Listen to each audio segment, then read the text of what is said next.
आज Doubtnut app download करें। Doubtnut पर अपने सभी गणित, रसायन विज्ञान, भौतिक विज्ञान और जीव विज्ञान के डाउट्स का करो सफाया।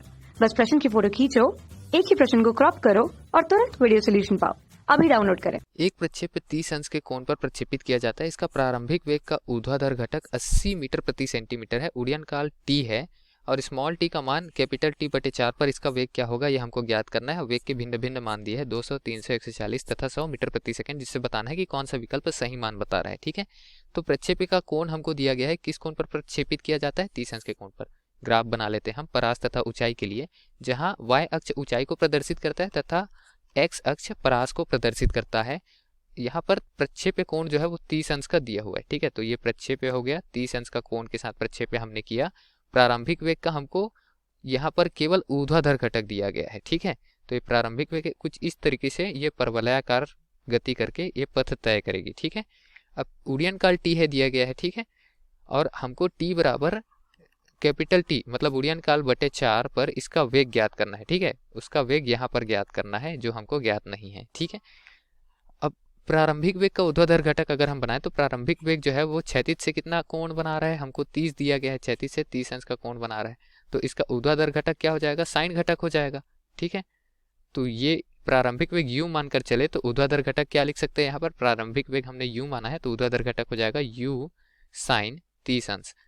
u साइन 30 अंश का मान हमको कितना दिया है? 80 मीटर प्रति सेकंड। तो चलिए यहाँ लिख भी लेते हैं, u साइन 30 अंश बराबर 80 मीटर प्रति सेकंड। अच्छा, इसको हम क्या लिख सकते हैं? u y भी लिख सकते हैं। ठीक है, और इसको लिख देंगे, चलिए u x, दो घटक हो गया तो u x बटे u y अगर हम लिखे तो क्या लिख सकते हैं? Cot theta. ठीक है, क्योंकि कॉट थीटा क्या होता है? टेन थीटा का अपोजिट होता है। ठीक है, टेन थीटा का प्रतिलोम होता है।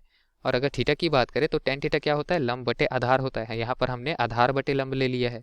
ठीक, आधार x वाला है और लंब क्या है? y वाला है। तो ये कॉट थीटा के बराबर होगा। थीटा का मान 30 अंश है तो कॉट 30 अंश के बराबर होगा, जिसका मान क्या होता है? कॉट 30 अंश का मान होता है वर्गमूल 3। ठीक है, तो इस तरीके से u x का मान क्या हो जाएगा? u y वर्गमूल 3। और u y का मान हमको दिया गया है, u y का मान ही हमने बताया ना, u साइन 30 अंश। ठीक है, तो u y का मान यहाँ पर हम रख देते हैं तो u x बराबर क्या आएगा? 80 वर्गमूल 3 मीटर प्रति सेकेंड। ठीक है, ये आ गया हमारा मान।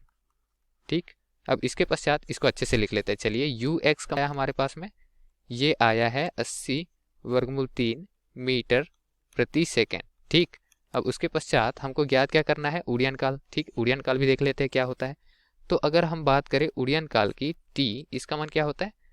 2 u y क्या है? यहाँ पर जो ऊर्ध्वाधर घटक है वेग का वो, ठीक है, वो मालूम है तो हम सीधे निकाल सकते हैं, साइन थीटा वगैरह लगाने की जरूरत नहीं है। ठीक है, बटे में जी आता है। ठीक है, अब यहाँ पर 2 गुना ऊर्ध्वाधर घटक क्या है? 80 है। u साइन 30 अंश का मान 80 है, वही लगा दिया हमने। तो 2 गुना 80 बटे गुरुत्वीय त्वरण का मान हमको प्रश्न में दिया है क्या? नहीं दिया है, तो हम इसको 9.8 ले सकते हैं। ये गणना आसान करने के लिए 10 मीटर प्रति सेकंड की घात 2 भी ले सकते हैं। ठीक, क्योंकि ये बहुविकल्पीय प्रश्न है, अगर मान भिन्न भिन्न भी आएगा तो निकटतम मान हम लेकर चलेंगे। ठीक, हमारा उड़ान काल आया लगभग 16 सेकंड। ठीक, वो भी लिख लेते हैं, 16 सेकंड उड़ान काल का मान आ गया। अब उड़ान काल में बटे 4 कर दूं तो 4 सेकंड पश्चात इसका वेग पूछा है। टी का मान क्या होगा? कैपिटल T बटे 4। कैपिटल T का मान 16 है तो 16 बटे 4 करेंगे तो हमारे पास मान क्या आएगा? 4 सेकंड। तो 4 सेकंड पश्चात v का वेग क्या होगा ये हमसे पूछा गया है। ठीक है, हमको यहाँ पर वेग ही बताना है ना 4 सेकंड पश्चात। तो कैसे बताएंगे दोस्तों? किसी भी प्रक्षेप्य गति के लिए हम क्या जानते हैं कि वेग के 2 घटक होते हैं। 2 घटक कौन कौन से होता है? एक होता है यहाँ क्षैतिज घटक और एक ऊर्ध्वाधर घटक। तो क्षैतिज घटक जो रहता है u x, वो रहता है नियत। क्यों? क्योंकि वहां पर कोई भी त्वरण कार्यरत नहीं है तो वेग परिवर्तन नहीं होगा। अगर ऊर्ध्वाधर घटक की बात करें u y, तो वहां पर नीचे की तरफ हमेशा एक त्वरण कार्य करते रहता है, गुरुत्वीय त्वरण। ठीक है, कितने समय तक कार्य करेगा? 4 सेकंड तक कार्य करेगा। ठीक है, तो यहाँ वेग जो होगा t सेकंड पश्चात वेग का, या फिर ये u x ले लेते हैं तो v x बराबर क्या रहेगा? u x रहेगा, कोई भी परिवर्तन नहीं होगा। ठीक है, v y की अगर बात करें तो वो क्या हो जाएगा? हम न्यूटन के सूत्र से क्या जानते हैं कि v बराबर क्या होता है? u plus A T. ठीक है, तो यहाँ v y बराबर क्या होगा? u y धन त्वरण y दिशा पर, या फिर त्वरण y दिशा पर ही लग रहा है केवल, और t। तो त्वरण का मान क्या है?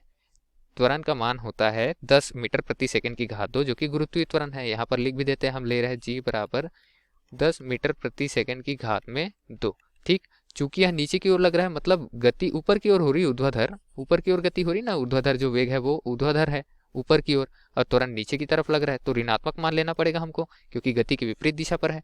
तो इस तरीके से ये धन ए को हटाकर हम ऋण जी भी लिख सकते हैं। ठीक, तो वी वाई का मान अगर हम निकाले यहाँ से तो वो क्या निकल करके आएगा, यू वाई का मान हमको मालूम है कितना है, 80 मीटर है, प्रश्न में ही दिया गया है।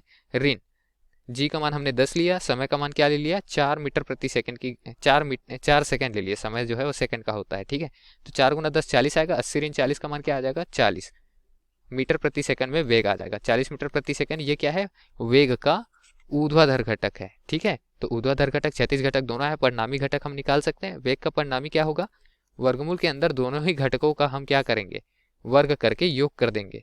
तो एक हो जाएगा यू एक्स की घात में 2 और दूसरा क्या हो जाएगा, योगफल के बाद में यू वाई की घात में 2। वी ले लेंगे, 4 सेकंड बाद हमने वेग को वी लिया हुआ है।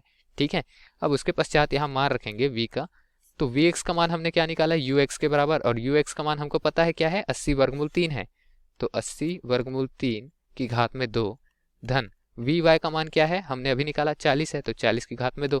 इसको आगे हल करेंगे दोस्तों, तो आगे हल करने के पश्चात हमारा मान जो है वो लगभग कितना आएगा, 140 सेकेंड आएगा, लगभग। ठीक है, ये सही में 140 है ऐसा जरूरी नहीं है, उससे थोड़ा बहुत ऊपर नीचे आ सकता है। ठीक, 140 मीटर प्रति सेकंड ये वेग का मान आएगा। ठीक, अब ये वेग का मान आ गया परिणामी 4 सेकंड के पश्चात। ठीक है, यही दिए गए प्रश्न का उत्तर है। विकल्प में देखते हैं तो 140 मीटर प्रति सेकंड हमको तीसरे विकल्प में दिया गया है, जो कि दिए गए प्रश्न के लिए हमारा सही उत्तर है दोस्तों। धन्यवाद। कक्षा 6 से 12वीं से लेकर नीट, IIT, JEE वो एडवांस के लेवल तक 1 करोड़ से ज्यादा छात्रों का भरोसा। आज ही डाउनलोड करें डाउटनेट ऐप या व्हाट्सएप करें अपने सारे डाउट्स 8400 400 400 पर।